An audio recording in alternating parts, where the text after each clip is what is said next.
Moba. Dossier ya Moba. Dossier autorotique en côté. Dossier autorotique en côté. Moutamba commis l'erreur non administrative, les commis pénal, les commis poursuivables à la justice congolaise. Et Kamere a livré Moutamba à Yembi bien. Article 66 alinéa 3. O ezolo bake membre nyoso ya gouvernement. O azana charge de la justice congolaise. À l'équité c'est l'Assemblée nationale. Aza des missionnaires de 48 heures. Kamere savait ça. Va créer loco. Tozongi pe pas Kamere. Kamere il doit démissionner de toute urgence. Boyoka. Tozongi là. Yayambo, c'est Kamere qui avait prédit sur la chute de Bukavu. À cause de Bisso, Vilo Yosoki Katale et quoi? Et le gouverneur a de mentir Yango. Totika Kelokwana. Bandeko. Kamere a pessi Batou. Botala non, institution comme l'Assemblée nationale. Deuxième institution du pays. Kamere, tu donnes les informations que aux anango sûreté. Na makamu ya naufrage à Moba. Oba tu bakufi 318. Bandeko. Ok tu bakufi na 318 té.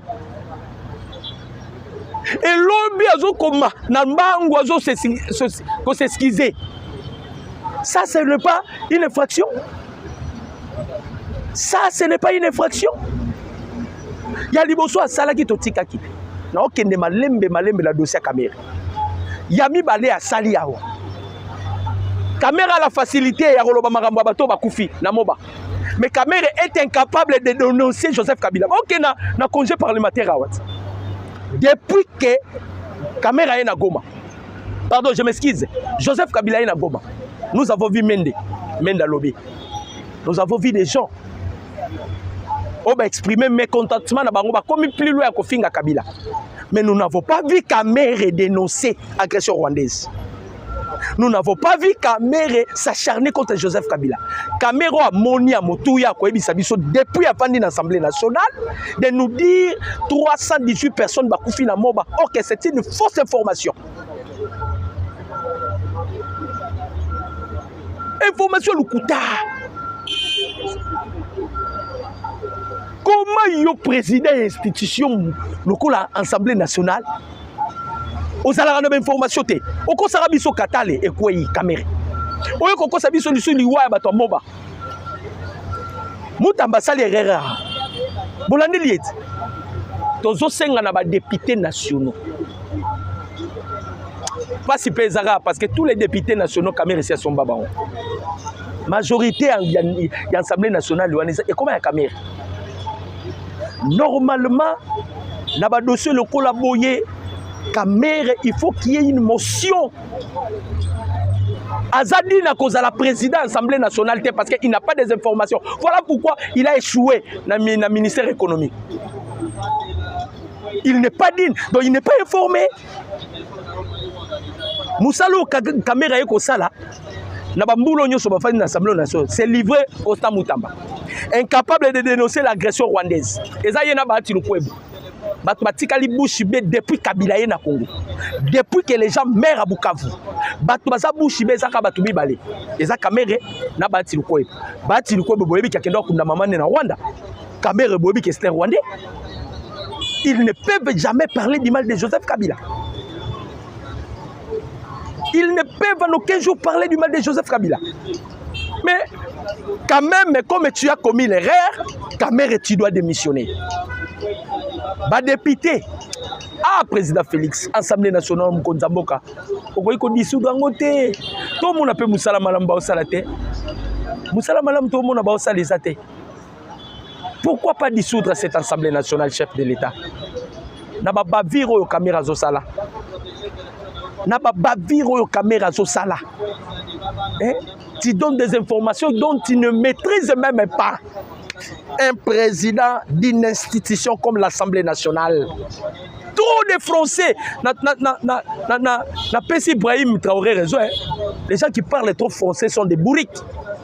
Bato là bako sabiso na ba français en soi ils ne sont pas interdits surtout que tokangi hémorragie makile zotanga lisuté na Goma na est et loko moni pesi bango trouble parce que ils vivent avec les sangs ba vivre kana makila lokola makile zotanga te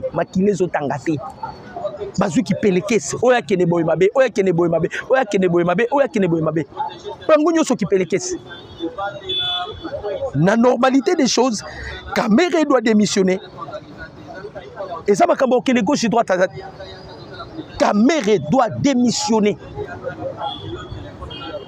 Kamere doit démissionner de toute urgence. On a zolo banabino et ça gauche à droite. Il ne précise pas ces informations. Et cela prouve Aza. Sur le plan spirituel, il n'est pas communion fraternelle avec les chefs de l'État. Oh non, banabino.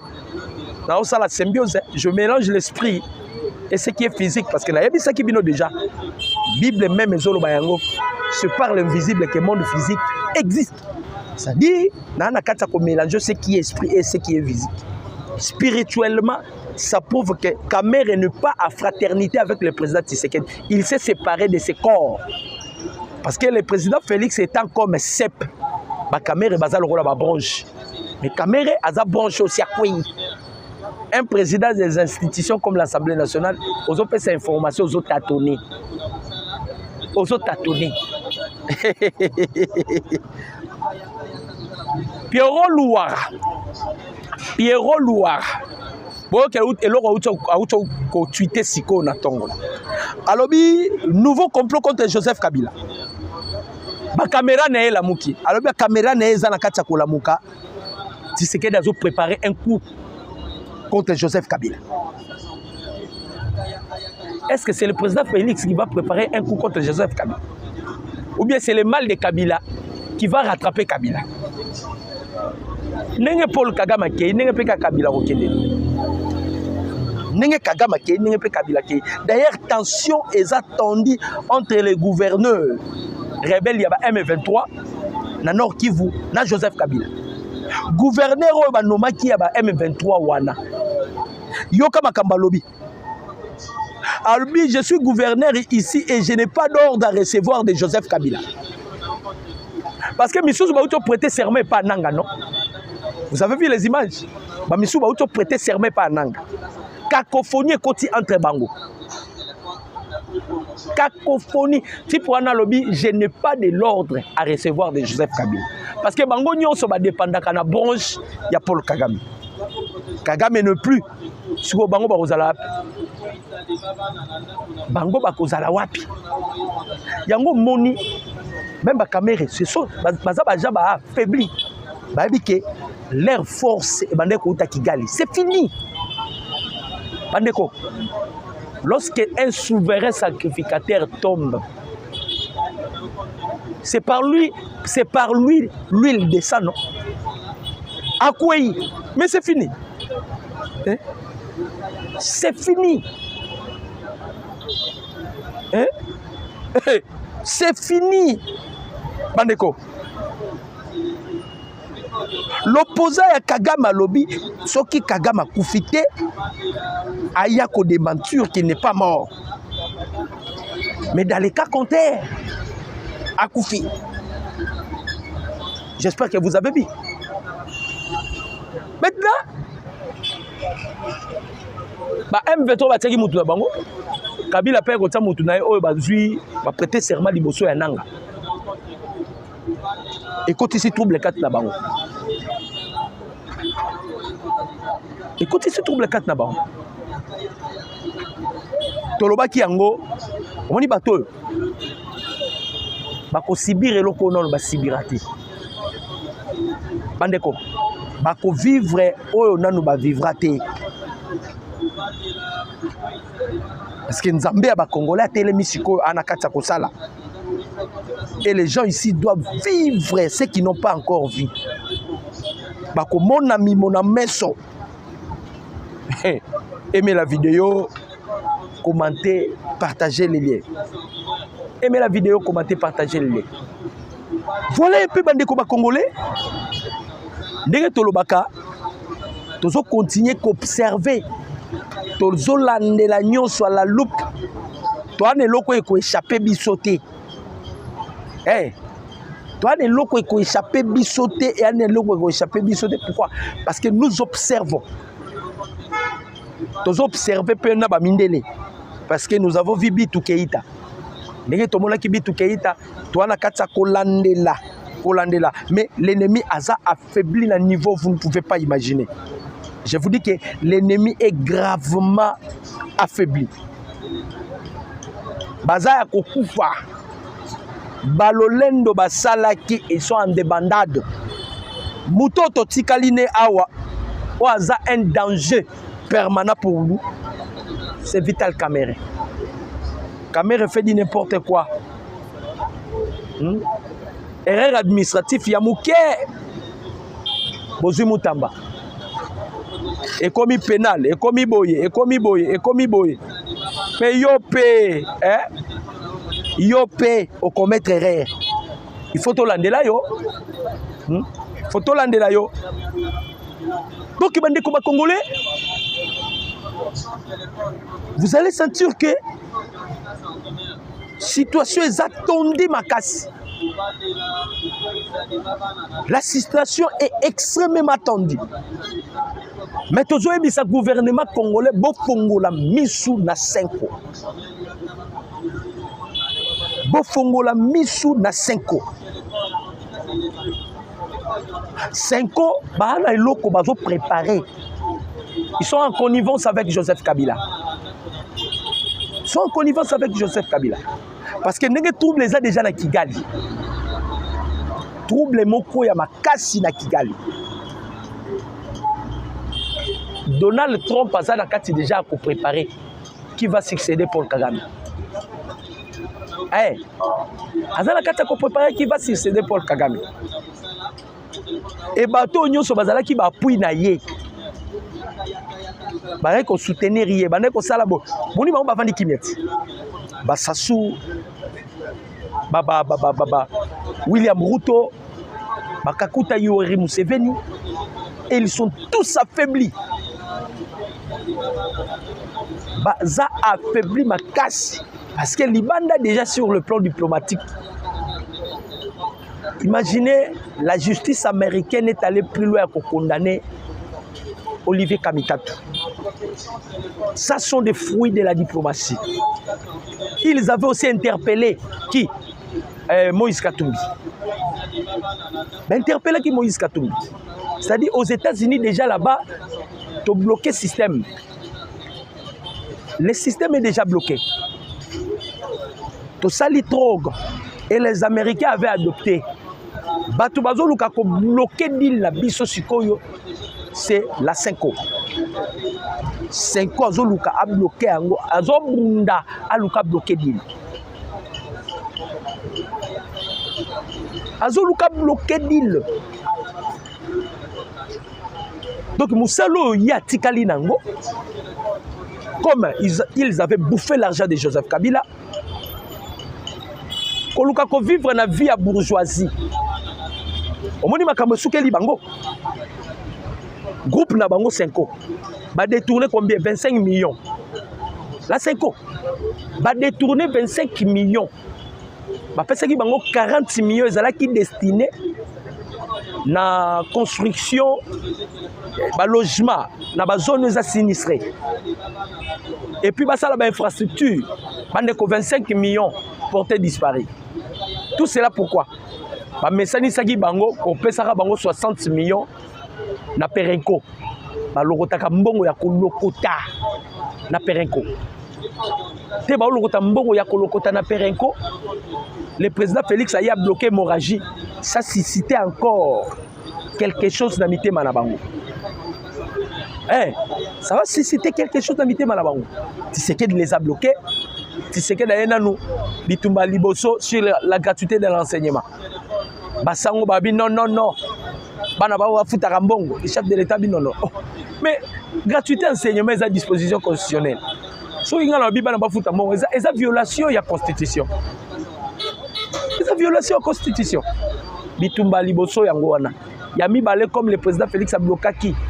nini ya Perenco mbongo siko ezobima te parce que Kabila ye moko aza na ba déficit mbongo Kagame asengaka yeko 100 millions de dollars Kagame alie mbongo nyonso avant que baba escorter soki ba évacuer ye alia mbongo nyonso ba soda oyo Kagame akosaki ye na Rumangabo akekuta effectif eza ndenge Kagame yebisaki yete donc on l'a roulé balie mbongo nyonso olie mbongo lokoso tu veux combattre une nation bénie de Dieu la RDC chers Congolais de père et de mère ce que je vous dis est vrai tolobaki yango ezalaki facilité parce que c'était une ezalaki maladie et yaki na facilité à kokota na nzota mo mais kobima esengaka bosala ba examen bosala baboye pour identifier maladie lelo ba maladie ndenge to okena bango bo mona ke batu nyonso bazala affaibli mais maladie ya makasi totikali nango eza Assemblée nationale. L'Assemblée nationale c'est une maladie. Assemblée nationale. Caméra totika ote nenga yoka au bloquer mutamba et puis au désactiver qui micro tozolo ba que ces petits ici on doit les pousser à démissionner. C'est de la même manière. Nous aussi les peuples congolais, tu viens de commettre encore un crime que nous ne pouvons pas te pardonner. Pourquoi? Parce que quand vous donnez des informations na perchoir et Assemblée nationale devant les élites, tu donnes des informations dont vous n'avez pas des sources sûres, que vous ne maîtrisez même pas, mais vous donnez des informations. Et à la fin des comptes, vous avez démentir pour contrer yo na gouverneur. Oh, Bakoufi 318. Donc, tu donnes des informations pour créer des mouvements insurrectionnels. Au côté de ça, psychose na mitou ya ba Congolais. Donc, vous êtes contre les chefs de l'État. Voilà pourquoi, biso ba Congolais, tozo telemela yango, tozo lo ba yango permet de fois, et tozo continuer, c'est-à-dire cette fois-ci, tozo la mobiliser. Kamere, tu dois démissionner. Tu dois démissionner. Bozo kende congé, tu n'as jamais eu le temps. Yakotanga combat Joseph Kabila. Yako dénoncer agression rwandaise. Batu bakufi na ville na village na Walikali. Walikali obagezaka village na yo. Mais tu n'as jamais parlé. Yona bati lukwebo. Les notables qui vous siennent. Mais vous étiez en contact avec eux, non? Batu bakufa na Kivu. Vous ne dénoncez pas. Donc vous permettez. Merci, merci ba Congolais, ne bozalaka ebele, bozalaki wana pour la kolanda biso. Na actualité ya République démocratique du Congo, nengeto yaka toujours comme melabino ba solo ya mboka ekolo Congo. Mon numéro c'est 243 89 63 95 965. Mon numéro c'est 243 89 63 95 965.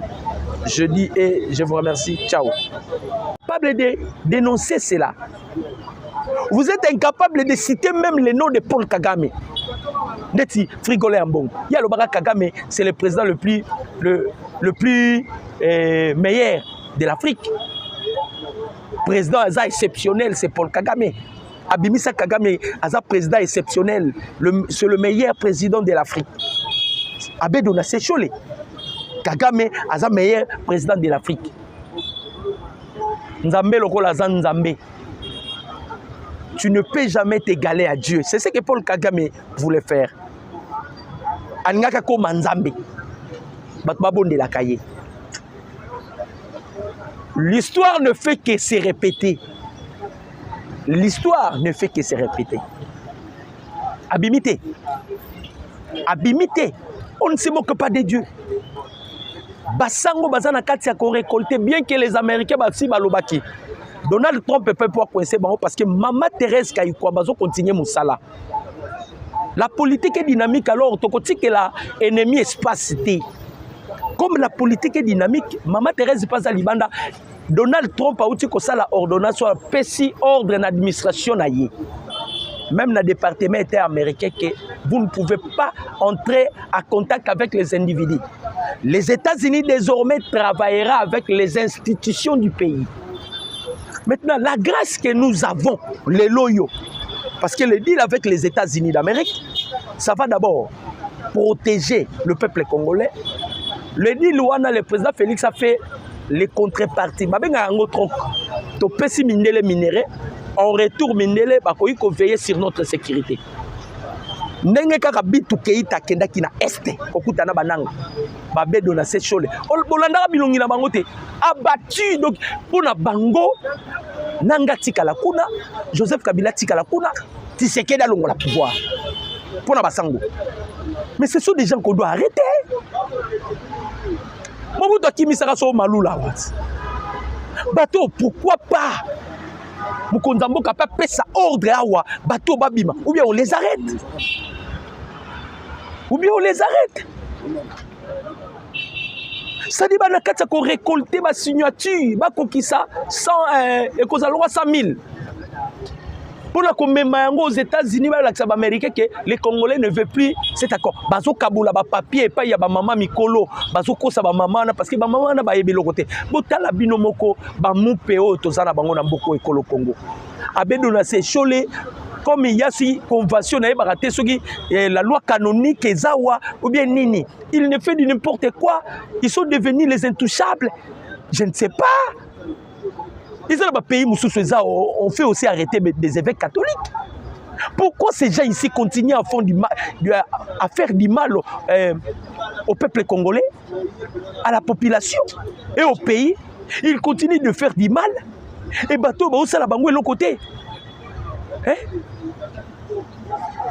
Bon, les locaux bateaux sont préparés. Les locaux bateaux sont préparés. Tout cela, c'est pour bloquer les deals que nous avons avec les États-Unis d'Amérique.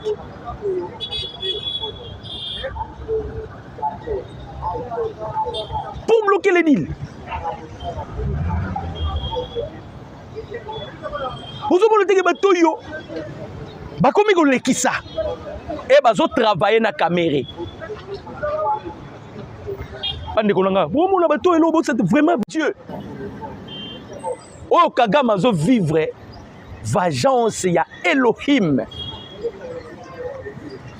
Sikoyo, le premier ministre est au l'intérim, le premier ministre. Yeyo, photo na yangouane. Le premier ministre rwandais qui fait l'intérim. Donc il y a Kigali, il y a des blocs. Il y a des blocs, il y a des Burundais, il y a des blocs, il y a des Ougandais. Bloc ya ba Burundi tika et sika moi si Paul Kagame tikali. Et moi si Paul Kagame qui traite maintenant James Kabarebe d'un traître. Dans le baki nabino Kabarebe a qui réunion d'urgence avec les officiers rwandais. Vous voyez pas que ces gens ici cachent quelque chose? Hein? Vous ne voyez pas que ces gens ici cachent quelque chose? Kabarebe a réunion avec des officiers rwandais. Moi si Paul Kagame a récupéré ba officier. Je vais quand même énumérer les noms des officiers. Et ça débloque. Même ils vont Kagame. Moi, je suis Kabarebe aussi a un officier. Vous allez remarquer que tout ce que Kagame pensait est en Congo. Yango songi na Kigali. Nazoluka pasteur Azaria Sourouberwa. Toi, tu avais prédit sur la mort de Félix Antoine Tshisekedi, non? Dieu t'a fait voir Nenge Tshisekedi a kéya rozongate. Mais tu es un prophète. Tu fus un prophète de malheur pendant que le président Félix souffrait. Qu'il devait aller être intervenu. Tu as fait cela avec le président Félix. Mais vous devez aussi prophétiser pour la Paul Kagame. Boula Kisabiso Kagame Azawa parce que l'opposant a affirmé que Kagame ne plus. Nabassou si Moussou Balobi, injecta qui est poison. Donc, Betaki Kagame Tonga, injecta qui est poison. Si vous avez de preuves qu'il est vivant, n'engagez pas opposant à Lobi. À Lobi, ceux qui ont des preuves que Kagame a un bon Bobi Misangoti. Bobi Misan. Yoka, désormais, Le premier ministre rwandais, il s'appelle Edouard Ngirete, prend l'intérim au Rwanda. Dès aujourd'hui, il assumera toutes les activités du pays comme président à l'intérim. La cérémonie de clôture de 108 officiers venus de 20 pays au collège de défense de Nakinyama, après une année d'études intensives, initialement prévue pour le 11 juin 2025, avait été rapportée à ce jour du 16 juin 2025 dans l'attente du président Paul Kagame, mais elle a été présidée finalement par le premier ministre qui assume l'intérim. Basali na ba cérémonie asimbi na ba mikanda alandi koloba. Bandeko ba congolais, Kagame doit payer ce qu'il avait semé. À cause de Makila et Congolais. Les 100 Congolais réclament la vengeance maintenant. Et quand Dieu voit les 100, Dieu n'a pas pitié. Oui bien go. Pourquoi Karanzambe a salé la Makila? Les occultistes aussi travaillent avec le sang. Tout le monde travaille avec le sang. Donc na minito yo, le premier ministre rwandais Ndaza na kati ya kosala intérim tant que président de la République. Paul Kagame, soi-disant tumeur cervicale.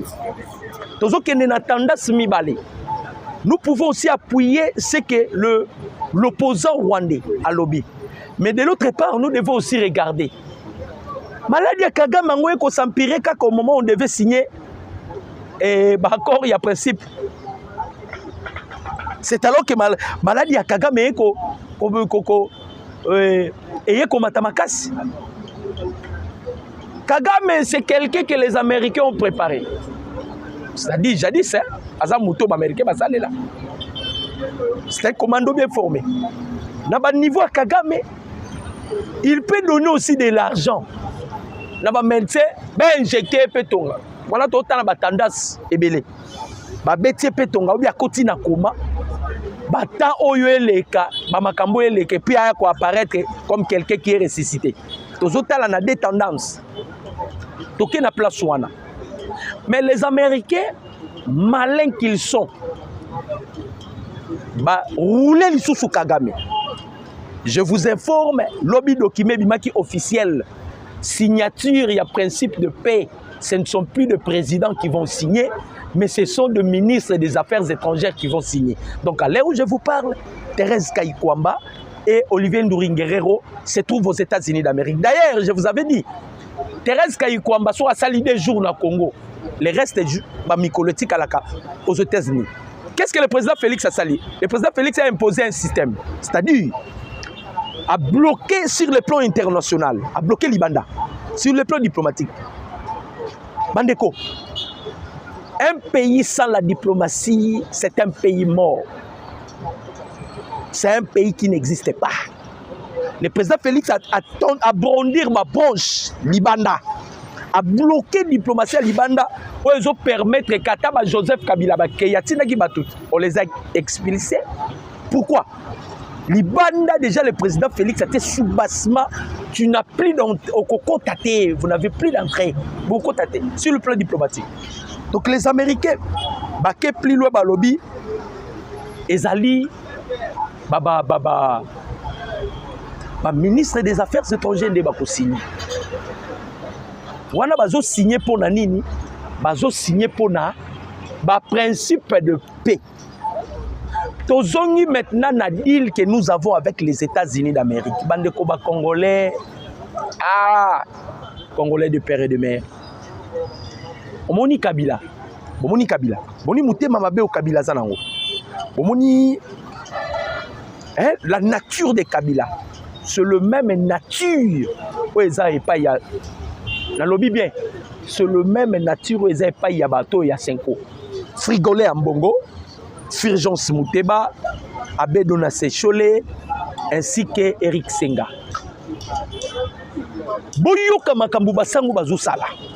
C'est grave, les églises catholiques. c'est grave, c'est grave, c'est grave, boyoka. Makam basango ba osala. Basango tellement batamboli. Oyo nyoso zo tourner tout autour ya makila. Ce que je vous dis, retenez cela. Bomoni makilo sopanaka na est ya République démocratique du Congo. Ndeza ko avancer batu belé. Nde banda ko belé bozo mona na Kinshasa César komata. Ce que je vous dis est clair. Na ko koma na dossier caméra bo comprendre. Naza na dossier na ya basango parce que ici je vous avais déjà promis, vous serez informés en exclusivité de tout ce qui se passe au Congo. Basango tellement baluki bakota à contact avec les Américains, ça ne tient pas, ça ne marche pas. Basango va créer système. Na ba église nyonso, église catholique ya Congo. L'ordre a été donné par Frigolin Ambongo parce que c'est lui qui est le cardinal. Incapable de ba pays mususu yé Congo kaka. Bazo pesa le fidèle catholique ba papier. Ba papier on bazo pesa na boule nini. Bazo pesa bango ba papier sous prétexte que bazo récolter ba signature ya ba congolais oyo ba boyi na bango deal avec les États-Unis. Allez-y comprendre. Allez-y comprendre. Donc il va créer loko toujours ça l'appel na gouvernement congolais. Bola muka basango bazana sale ko ba préparer. Boye ba soki ba récolter comme 100 000 et qu'il aux États-Unis, ça va encore créer des problèmes. Boyo kaka abe donacé chaud déjà na sortie médiatique na lobaranine. Peuple congolais babo idilo. Maintenant, ce qui est anormal, bandeko, le minerai que nous avons dans notre pays, c'est le même minerai que Paul Kagame utilisait pour tuer des Congolais. Boyo kabandeko. Et ça minéraux Kagame abandeko yiba pour faire sa minele à contrepartie ya zoboma Congolais. Pourquoi? Makila ba Congolais ne bandeko sala. Et ça le roi Moutazo ça la permutation ya vie. Bakamona zolo je parle beaucoup plus de l'esprit. Azo ça la permutation ya vie. Vous savez les prêtres catholiques, ils vivent aussi par des sangs humains. Pourquoi? Batouana nyoso bloc na bango, bazana prima couria. Deuxième degré ya prima couria. Wanande zali religion occulte. Oh beaucoup plus batwa 5 bazana prima couria. Et où na Italie? Bazana eloko wana bazo sala. Ils vivent par des sangs. Lokola ba vivaka par des sangs. Ba moni suko ke avec Tshisekedi guerre aussi là. Eh avec Tshisekedi guerre aussi là. Ndenge ba comprendre que guerre aussi là, ceux qui makile zo tanga lisusu te sur le plan spirituel ba ozasu makasité. Et il veut la continuité de la guerre à l'est. Wana zoloba c'est l'église catholique. Pardon, l'église catholique était 5 ans. Veuillez m'excuser. Je parle de la 5 ans. Je ne parlais pas de l'église catholique. Parce qu'il y a des prêtres qui exercent bien la prêtrise. Ok. Jean-Marc Chabani. Après, si offre, non? La 5 ans, est officiellement dans le ministère intérieur. Qui n'est pas enregistré comme parti politique. Je vous dis la vérité. Pour qu'il offre, il y a une distraction. Il y a un ministère intérieur. On va vous enregistrer comme parti politique parce que vous n'êtes pas Bamoupé. Vous avez Bamoupété. Comment? Parce qu'il vit dans les sangs. Nous va bloquer Bango Makila, Bango Balingi continuité à guerre. Bazana Katia ko récolter ba signature. Récolter ba signature. Et le réseau sala Bango passe botano image na balancer oui. Bon moni image na zo balancer. Bilo réseau sala Bango passe bon moni de ba soda ba zo bima. Ba militaire bazo bima et le koyisa la bango pasi ya makasi pona bango bananga ba bima te ba continuer ko boma yango to répondra ki Chole tanga lingaka telemera Jean-Pierre Bemba Chole tu n'as pas honte père que boyo ki image alobi bien ce qui Paul Kagame aza en vie aleka a démentir. Alors bien c'est loko oyo bato bazo bomba Par là, je vais parler de quoi? Je vais expliquer quelque chose de plus important. Vous savez, parmi les 5 livres Pentateuque de Moïse, les 5 livres Pentateuque de Moïse, tous en a Genèse, tous en a Exode, tous en a Lévitique, tous en a Nombre, et tous en a Deutéronome. Et ça, 5 livres Pentateuque que Moïse avait écrits. Ces 5 livres Moïse avait écrits, utilité dans la vie à Moutou, c'était pour la sanctification des 5 sens de l'homme. Na zongi na premier livre ya Moïse. Boyoka. Là, je vais parler sur les sangs. Parce que Kagama sopa makila, boye banano impact sur le sang. Bandeko ba Congolais. Batu balobaka que Dieu n'avait pas agréé l'offrande de Caïn parce que Caïn pensait qu'il n'avait pas comme abbé. Moi, j'ai dit c'est faux. Il faut bien lire la Bible. Caïn pensait qu'il n'avait pas comme abbé. Caïn pensait qu'il n'avait pas revenir dans le sala na ye. Caïn azalaki laboureur, azalaki mutu ya bilanga. La normalité des choses, il devait offrir à Dieu biloko okazo na bilanga. Problème Yamaka Sezalaki, Dieu avait déjà maudit la terre.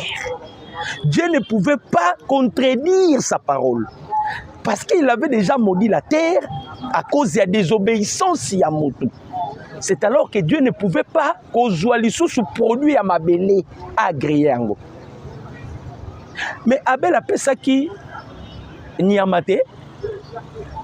L'offrande d'Abel a été agréée parce qu'Abel a sopa qui makila. Même Adam et Ève, tant que basumukaki, babin zambala tsaki bango ba poso ya nyama, c'est que Dieu avait abomaki nyama, donc nzamba tangi saki makila. Paul Kagame lelo yo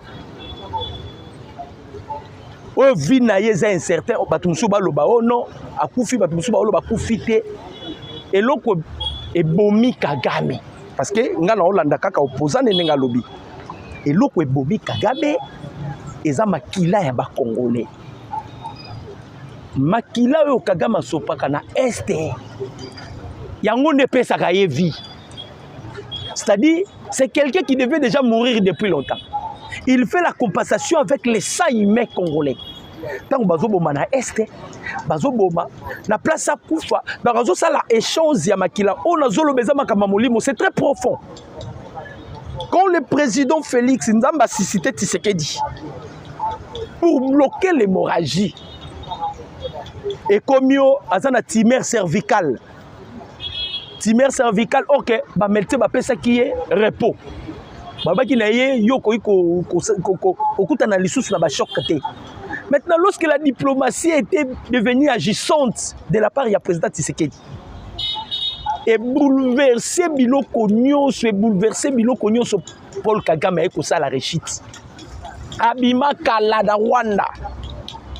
Ce qui est plus inquiétant à l'heure où je vous parle, l'opposant de Paul Kagame, lobby a prêté serment à l'intérim comme président de la République. Bandeko, on ne se moque pas de Dieu. Nzambazolo bana Deutéronome, à moi la vengeance, à moi la rétribution. Et ça, et loko bomona ka le président Félix Avanjarate. C'est un serviteur de Dieu. Il m'a consacré pasteur et pas d'allô.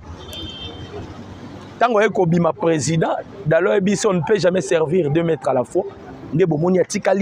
La royauté. Normalement, il devait déjà exercer le sacerdoce. Ils savent bien qu'on ne peut jamais venger une personne. C'est Dieu qui venge. Ça, c'est la vengeance de Dieu. Ça, c'est la vengeance de Dieu. Papa, les actualités de la République démocratique du Congo.